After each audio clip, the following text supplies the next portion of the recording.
Good morning. Happy new week. Monday is always your choice, hopeful and auspicious, or unfortunately, some people still dread Mondays. I think it goes back to when we were students in school and maybe you had an assignment hanging over your head. Today's yoga reading is on yoga and intuition. Our yoga practice can make us more conscious of our environment and more sensitive to the other people around us. This shift may foster a stronger connection to your intuition. You start to go inward and notice sensations and awarenesses, not just about your physical body, but about your relationships, maybe your heart, your mind, the environment. Our intuition can increase our awareness of other people's feelings and thoughts, enhancing our ability to connect with them, waking up our empathy. We may notice how people respond to us more acutely, or we may sense when something is either very wrong or very right in a particular situation. Because yoga develops our awareness of our bodies, it often helps us develop a corresponding awareness that extends beyond our physical selves and into our mental, emotional, and intuitive lives. And I really do agree with that. My teacher is constantly saying this phrase, we go from the unconscious when we come in the door to our practice to the conscious. Just by taking away the stimuli and the roles that we're expected to perform, you get to do self-care, self-awareness, go inside for 1 hour.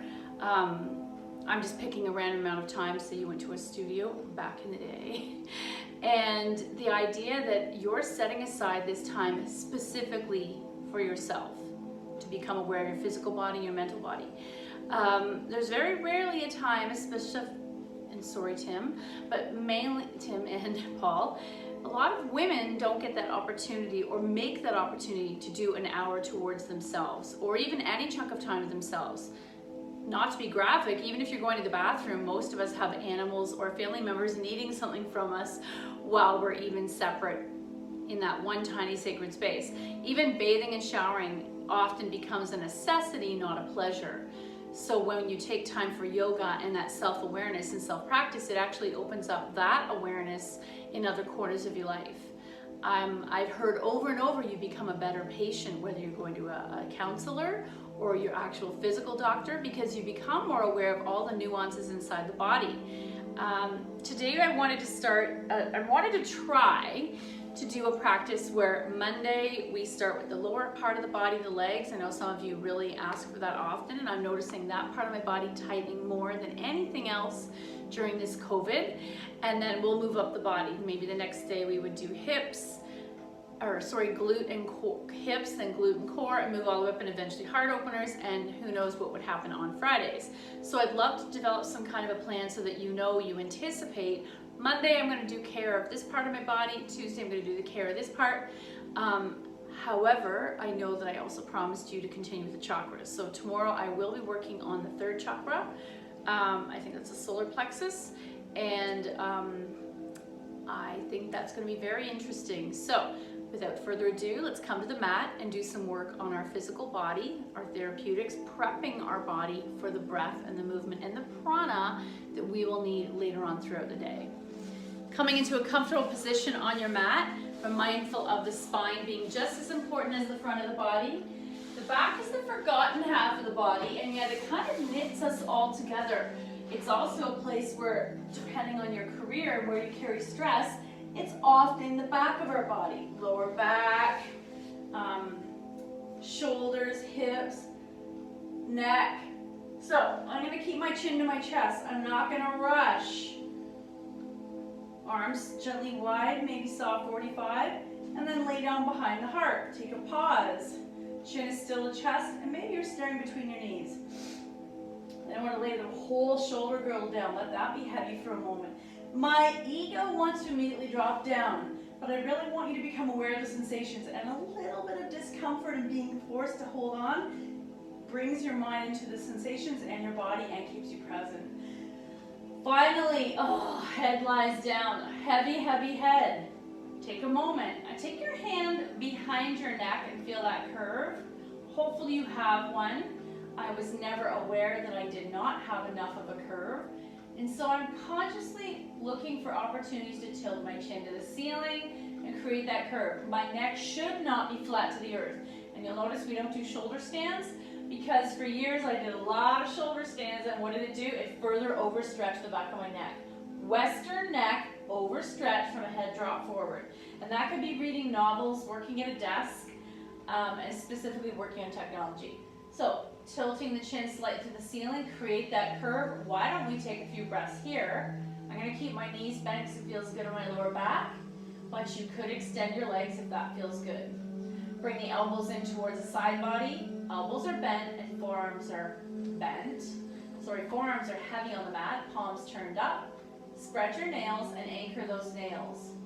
Even noticing the texture of the nail bed pressing into the floor. There's often an attunement or a connectivity to your core muscles at the same time.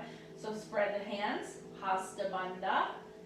Press the nails and knuckles back down, press the forearms, biceps, shoulders down, and notice how there's usually an innate interest in wanting to engage your core. Engage your core, engage your glutes, and press that lower back down. What that often requires is a gentle tucking of your tailbone. What that often awakens is any tightness in your hips. And then release. Once more, let's bring the body and mind awake into awareness together. Nails spread, anchor the back of the hands, elbows pull in slightly, opening up the heart, maybe even roll your shoulders under, almost like we're prepping for a bridge. Engage the core, press the lower back down. Oh my gosh, so tight. And then soften. And one more time. Total awareness. Think of every cell of your body is involved. Or like a little army standing at attention. Nails and knuckles root down. Forearms, biceps root down. Shoulders root down. Engage the core. Oh, press the lower back, tail down. Try to press the whole back body down. And then soften. So now instead of grounding down, we're going to take that same awareness to lift our hips up. So when we do this, even though your feet are rooting down to rise the hips, your thighs have to turn on at some point to make this happen. And to make all of it more successful, we're going to engage the glutes. So that front and back lines of the body, muscular and mental, energetically, are all working together to lift this pelvis. Whew. So let's try first. Nails and knuckles root down, forearms root down, feet root down, engage the glutes, and just lift up a couple inches. Quite often my thighs want to splay wide, so I'm going to engage the thighs together, engage the glutes, and my hips want to rise. And you're only going within your comfort level. There's no perfect position here. 2 breaths here, even though this is tense. Inhale. Exhale. Don't lower. Can you squeeze a little further, lift a little higher? Inhale. Don't let the knees fall wide. You're going to strain your knees. Exhale, lower the back all the way down.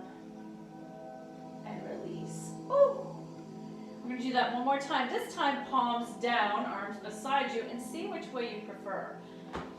Arms are straight. Press your forearms beside you. Palms and wrists and forearms root down. Feet root down, hips rise, engage the glutes, engage, engage, engage, engage. So this time I'm internally rotating forearms, wrists, and arms before we were externally. 2 breaths here. Squeeze the thighs. Inhale 1. Exhale. Don't let the bum come down. Inhale 2. Feel those thighs waking up. And as we come down, I want you to do it mindfully, one backbone at a time. And I can feel that connection. Oh, as I slow down, my thighs pick up the work. It's almost like our body is a light bright. We've just turned on every single bulb. Okay, and you know what? Let's do it one more time. If you really want to go up a notch, I think we used our block last week. I got a response from you guys and no one loved it. But I remember I used to hate it. But you are lucky if it's soft foam. I'm going to open my legs wide, press the block towards your pubic bone, squeezing with your inner thighs. The front of the block is level with my thighs, so stop sticking out, it doesn't really matter. Squeeze the glutes, lift, squeeze the thighs, lift. And this time, let's bend our elbows at the mat. Oh, imagine you're holding a beach ball on your ribcage diaphragm. Squeeze and lift. Chin lift slightly, different variation of the same bridge. We're engaging all the back body, front body to rise. And then slowly lower back down. Oh, get rid of that block. Let's walk our feet wide, windshield wiper. The legs fall to the right.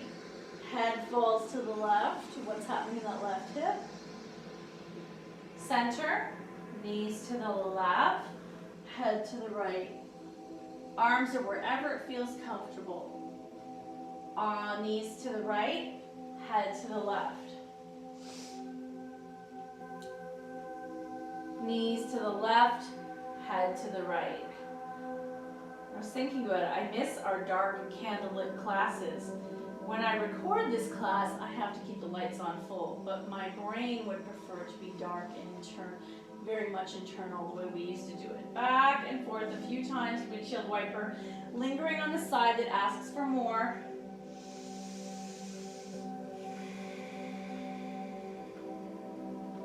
So in Ayurvedic medicine, there's a belief that if a body part is hurting, instead of mentally pushing it away, ignoring it, which we tend to do in Western medicine culture, can you actually give it more attention? And imagine if we'd done that with children who are naughty. Quite often the naughtiness is a search for attention. And what's our natural inclination is to shun or focus on the good kid. So imagine this body part is the bad kid. I don't like that phrase, but back and forth. And you're gonna give it more attention, more love, more awareness, and guess what happens? Sometimes the ailment will go away. Or maybe it finally gets the attention it needs and you address the issue causing it. Soles together, knees wide. Let's pause here for a moment. Woo. Recline cobbler. I want you to close your eyes. Feel your toe pads pressing into each other, the texture, the pressure, the warmth of your skin. Then, so that's big toe pressing together, second toe pressing together. This is really hard. Third toe pressing together. Fourth toe finds its mate, the other toe presses together. Baby toe presses together. I feel my arch is kind of wide and they feel like they replicate the arch of my neck and my lower back. Press the soles of the heels, the blades, everything as much as you're possible together. And I notice that my inner thighs want to come together too, but I'm resisting. Arms wide, spread the fingers, anchor the nails. Let's take 3 breath rounds here. And notice if your belly wants to try to engage, but I find it's a lot more difficult when we're in this space. Inhale 1. Exhale. Inhale 2. Exhale. Inhale 3. Keep pressing those soles together. Woo. Exhale. Inhale 4. Exhale, and one more time. Inhale 5. Exhale, legs together, knees to chest. Walk your hands down. How far down can you pull them into your thighs, into your belly? Ooh, so tight. And then naturally, they don't necessarily want to touch, but can you bring the thighs together and pull them in? Double leg windmilling pose. Option to walk your hands down, and guess what? Similar pose as if we were in child's pose, giving ourselves a nice big stretch in the lower back. Hands are on the kneecaps, pull the legs wide for a moment. And let's pause here.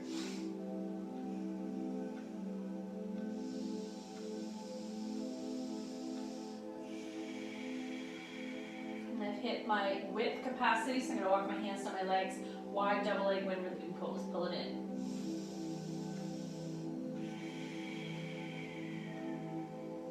Let's close the legs, thighs stack over to the left, double leg spinal twist. Right arm opens to a T. Your choice, palm up or down. Experiment with what is more successful in that right shoulder, getting into the floor. And today, I think I'm going to use a block to keep those legs aligned. Oh, this is how I sleep.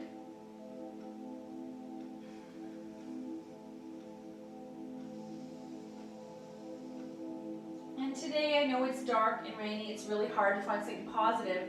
What I was noticing is, isn't it amazing that it took the universe or nature almost 2 full weeks into November to give us normal November weather. And it's still not even as bad as we normally have.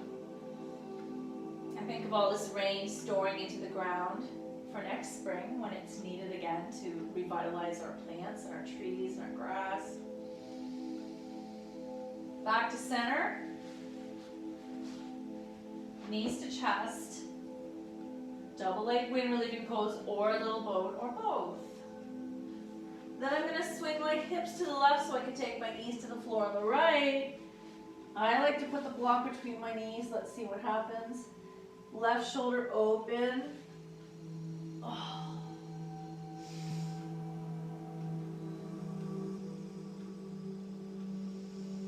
Shoulder releases to the floor, palm open or down, your choice. Arms to a T or right hand resting on the thighs. 2 more breaths. Nice deep stretch down the pec here. Back to center. Get rid of the block. Little boat.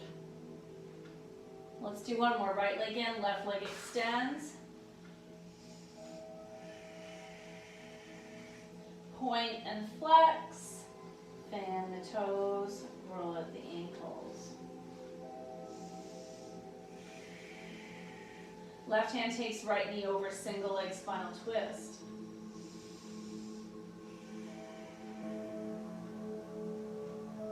Back to center, little boat, or circles. Left leg in, right leg extends. Flex and point a few times, waking up. Today we're kind of focusing the front and back lines of the body need just as much attention. Sometimes there's an inclination to focus on one side over the other.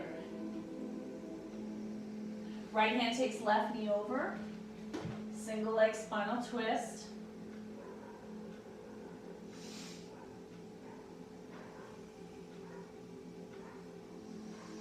Back to center.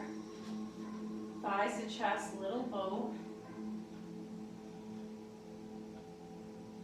Knees fall wide. Support those knees again. We had a little stretch earlier. Let's come back to that inner thigh hip stretch. Tailbone, lower back, ground down.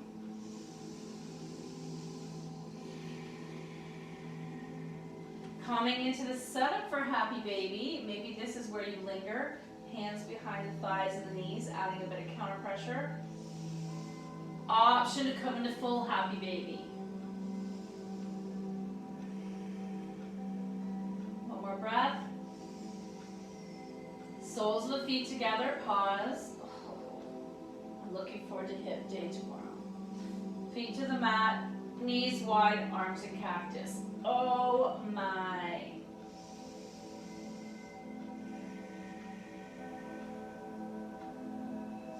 Close your legs, thighs to chest. Let's make little circles with your feet flexed, arches and thighs together. One direction then the other. Keeping your knees bent, or option to straighten your legs and do the same circles. We're waking up the legs, the core, and the hips and lower back. There's kind of a churning that we're doing. Oh my gosh. And option to do separate. One direction then the other. Pausing, letting the legs fall wide. Close your eyes. Let's take 2 breaths here. Inhale 1. Exhale. Inhale 2. Exhale. Close your legs. Grab a hold of your strap. I need to go back to doing this and see if this improves my lower back. Strap by your side. Hands interlaced behind the right leg. Slowly lower the left leg. Take that leg out of the way. And let's massage your right leg on its own.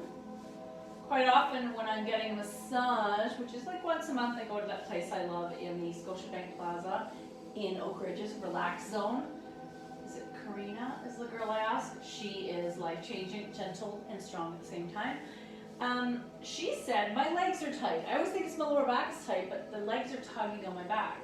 Let's take the strap to the ball of the right foot, and remember that comes back to our constant message of interconnectivity. There's no such thing as one tight or fatigued body part, all connected. So I'm going to stir that leg one direction and the other. Gathering both straps into the right hand, release that leg out to the side. Left side flexed and grounded, so you don't want anything to lift in that left hip.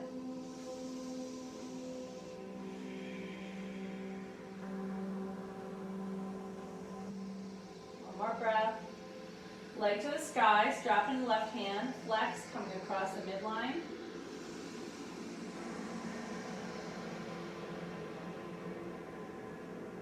Back to center, get rid of the strap, thighs to chest, little boat. Feet in the air once more, right foot flex and lower. Massaging left leg on its own. Point and flex, roll at that ankle. Strap to the ball of the left foot. Adding a bit of counter pressure, pressing heel to the sky and stirring.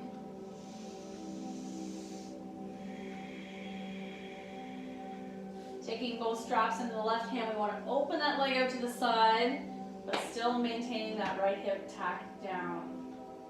2 breaths here. Inhale 1. Exhale. Inhale 2. Exhale. Inhale 3. Exhale. Strap up. Strap into the right hand. Flex. Take it across the midline.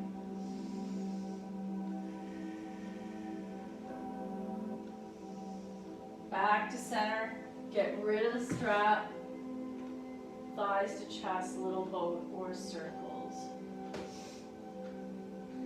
Quickie shoelace, right over left. Pull those knees in. Switch, left over right. Line up the knees, pull them into your chest.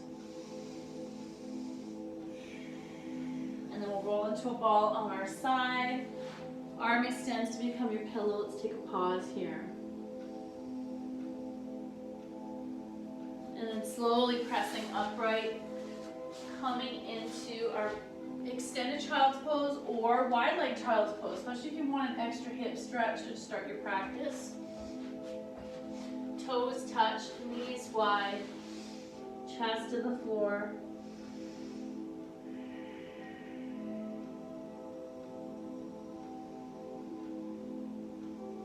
And then upright. So I wanted to focus on our legs, so we will not be doing sun salutations, but we are going to do our bird dog.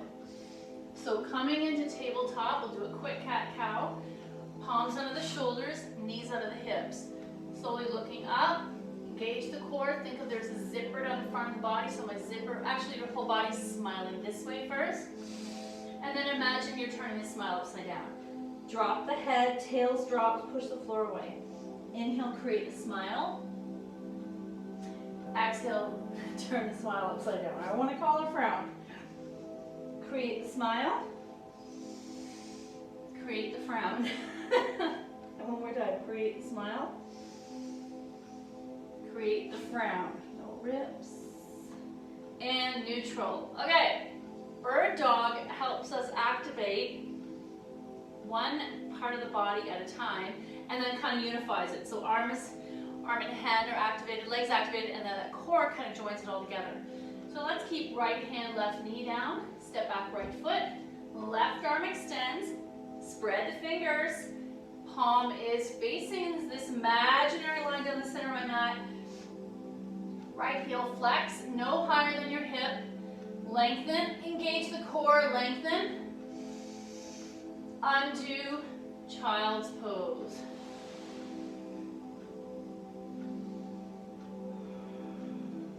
Back to tabletop. Left hand, right knee, stay down.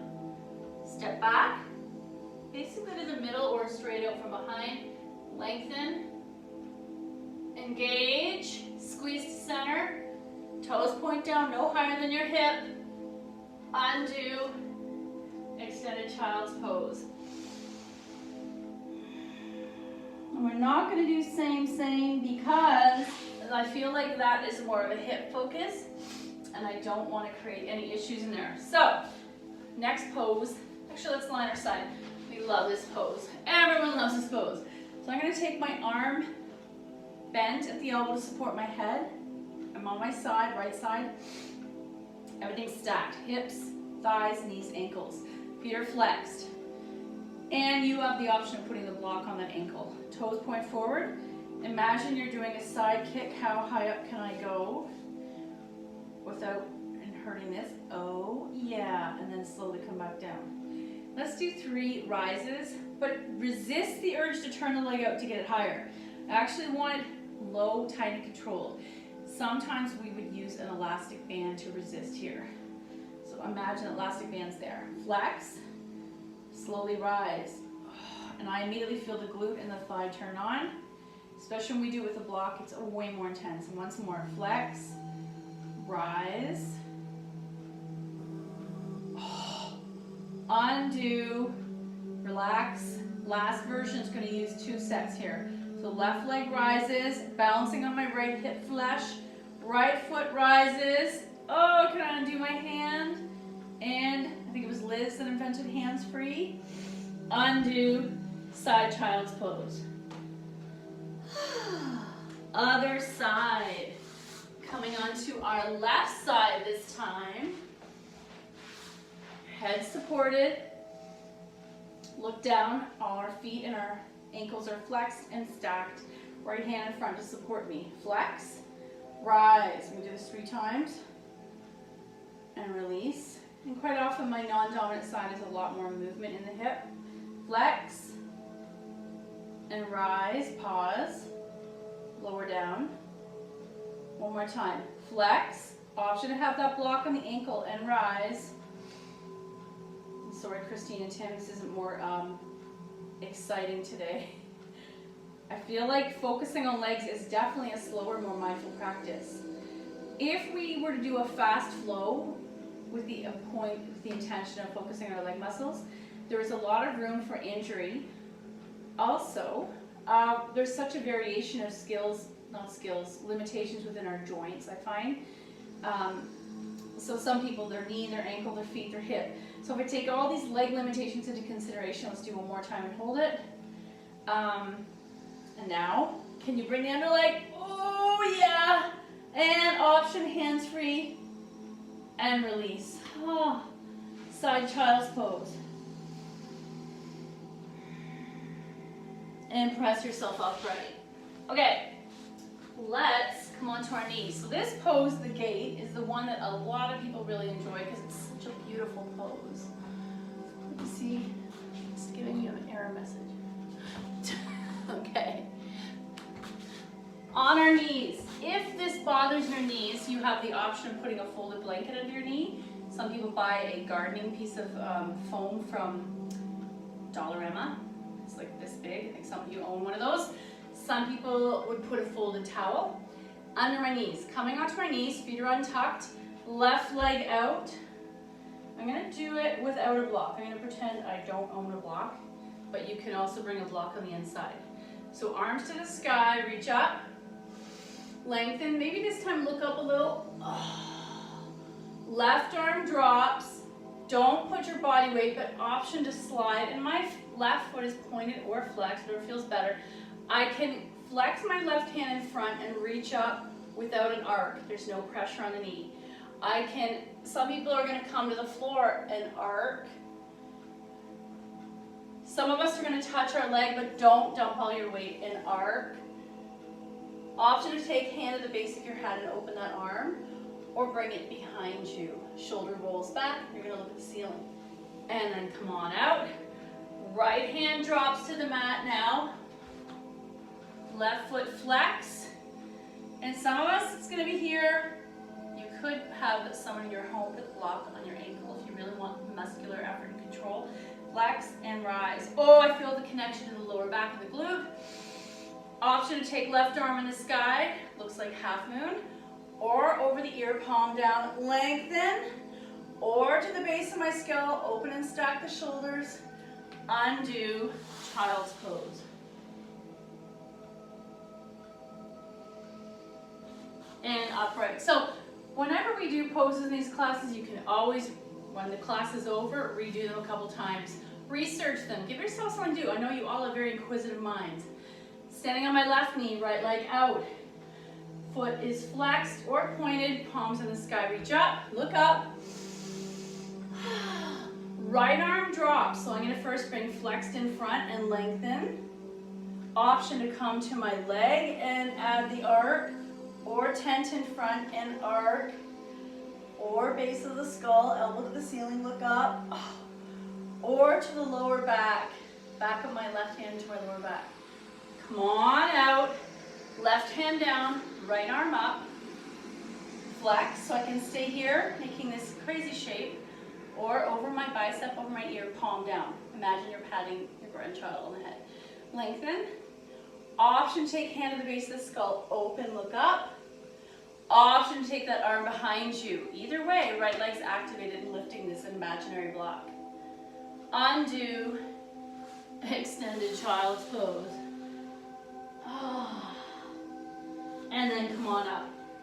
So today I picked my favorite little cards, and if you subscribe to Louise Hay House on Instagram, often there's quotes from these cards, and you might recognize the words or the graphics. Okay, so today I literally have not been shuffling these, I've been going in order.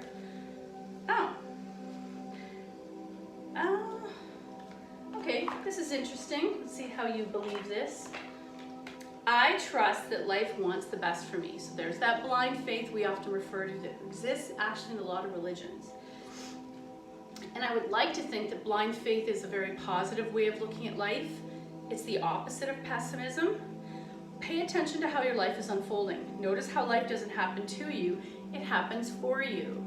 And if you think about the game of life, you roll the dice, you go around the board, and you have no choice over which things are going to be presented to you, but you have a choice over how you're going to handle those things when they're presented to you. So maybe think of your game as a board game, your life as a board game or a Monopoly game. Thank you so much for your effort. The good in me sees the good in you, even though we're not together. Namaste.